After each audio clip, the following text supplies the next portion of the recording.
เออก็ถือว่ามวลซืนกับเสียงระบงเนาะแล้วก็เสียงแคนเมื่อกี้นี่ลุงใหญ่เฮาเนาะเกิด1930เพิ่นว่ายังตบกองได้อยู่เนาะกาพิเศษสายโอพีมื้อนี้เนาะดีใจที่ได้มาร่วมงานกาขอให้หักแพงกันตลอดไปเนาะและมื้อนี้ท่านหัวหน้ากรมเนาะพละศิลปศึกษาวิรวัฒน์บุตรสุขไทยเนาะก็ได้มาร่วมและเสนอเลยเนาะเสนอเอาเป็นศิลปินแห่งชาติเลย อันนี้เสนอเสนอเนาะเพราะเป็นอย่างเนาะมอบให้สายโอพีเอารับรองน้ำท่วมละหาน้ำเนาะให้ฟังจังหวัดเนาะโอเค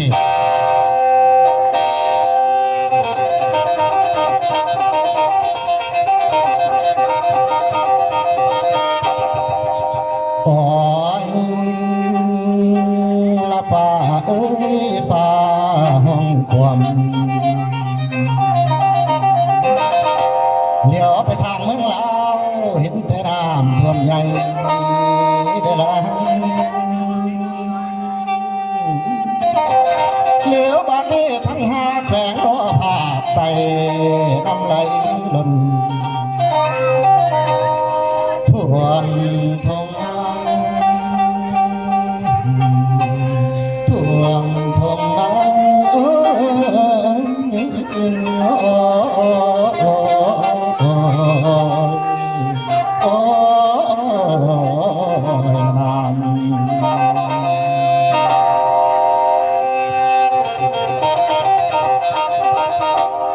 เหลือบาดนี้จักได้พันละนาเรื่องเมืองลาวเฮาน้ำท่วมใหญ่แขวงสวรรณเขตใต้ผู้ไทยบ้านอีแม่เฮาลำสิขอกล่าวเว้าเนาะกล่าวเว้าสิขอเล่าเรื่องเป็นมานี่แล้วบ้านละหาเมืองสองคอนบอนที่เฮาเนาะเคยยังฝังจิตใจโน้หนักแน่นขอแฟนๆได้คิดทำล้ำสิจะปากด่านมาขานเอิญโอปาสานฟังก่อนลุงและป่าทั้งหน่อยนมซุ้มสาวนี่แล้วตกถึงข่าวโน้จำเป็นน้ำทางเทแต่ถึงฝ่าละหาเฮาโน้ปีนี้ฝนตกดีน้ำท่วมใหญ่ไหลสู่เงินเมืองห้องลงของพวงดอกดีพีหลายวันที่กระแสน้ำไหลลำไปตั้งหลายปอดเมืองสองคอนหลายหมู่บ้านสิจมพื้นแม่นาที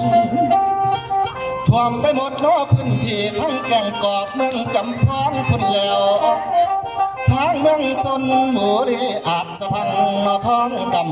ำใส่ผู้ทองก็คือดามเมืองไก่สอนบ้านพ่อใหญ่แล้วจำปาสักเขตไต่เสกของกวางบ้านแมวท่วมทงนาให้เขาทั้งของเขตสารวัตรพุ่นแล้วอัตตะปือก็คือกันน้ำท่วมนองนอเต็มบ้านทรมานเทนอเจ้าลุงเอาอาป้านาบางหนีหาเงินเหลือยาวไปหาส่วนอยู่ป่าดอนหาบคนของเครื่องใส่นอเครื่องใส่ทั้งโอเอาขนิ้งหลังนี่แล้ว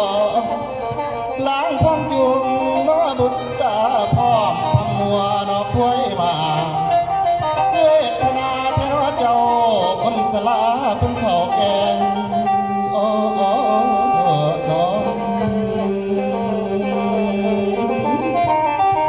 ้ยผู้ถือผ้าลูกก่อนหน่อยทางคนไข่กับพองนี้ให้น้ำท่วมครั้งนี้รอครั้งนี้ได้สั่งก่อความเสียหายนี่แล้วแสนเสียดายเห็นซ้ำดอกให้นาโนตากา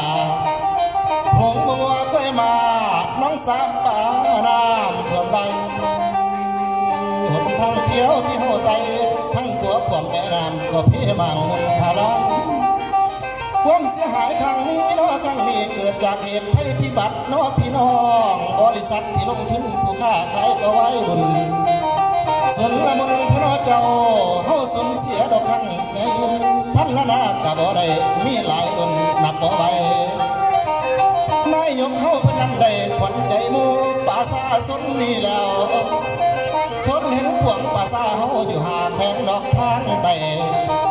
ได้ลงไปยามเยี่ยมเอาของกินไปแจกจ่าย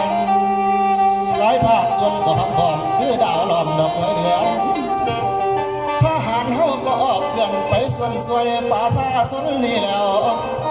ทางกู้ภัยก็คือกันพวกหน่วยซิวตาลุยน้ำย้ำเมื่อมีน้อไฟหอนบ่เคยจอนจากห่างทั้งพ่อแม่น้อพี่น้องอย่ามองเศร้าดอกเก่าสี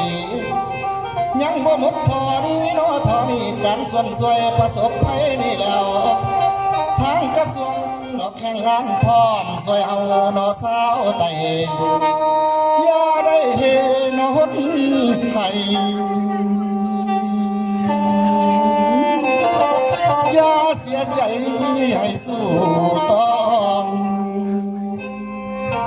ความแห่งกันเด้ออีพอขอย่อมือนบใส่เก่าโอ้โอ้โอ้ผมแห่งเต่าโอ้ยขอใส่กันขันไม้ไม้โอ้โอ้โอ้โอ้โอ้โอ้ละนา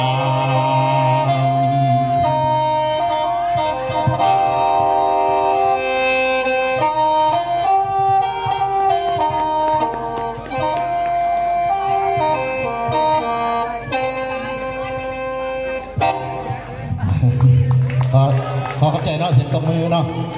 ข้าพเจ้าบ่มียังให้เนาะพี่น้องหลาน้ำเฮาก็เลยแต่งก่อนลำลองเนาะลำฝากพี่น้องทาง YouTube เนาะ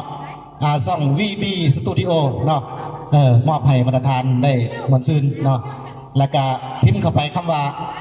น้ำท่วมหาแข่งภาคใต้ก็จะเห็นหน้าข้าพเจ้าขึ้นมาเลยเนาะที่ว่าเรียบร้อยแล้วเนาะปัจจุบันนี้ก็บหลายวิวดอกพันกว่าซื่อๆเนาะ หมอแค้นในแมนโอบี้เป็นคนเป่าเนาะมาพ่อกันแล้วก็มันจูดกันเลยเนาะหมอล้ำกับหมอแค้นมาพ่อกันนี่อยู่ไม่ได้เพื่อนว่า สายโอบี้สนับสนุนเสียงแค้นเนาะสหายซอสมสนุกห้องบันทึกเสียงเนาะสนับสนุนพวกเขาร่วมใจกันเฮ็ดเพื่อประชาชนเนาะบ้านหลานำเป็นน้ำจิตน้ำใจจากตระกูลบุญชุกกับพวกเขาเนาะมอบให้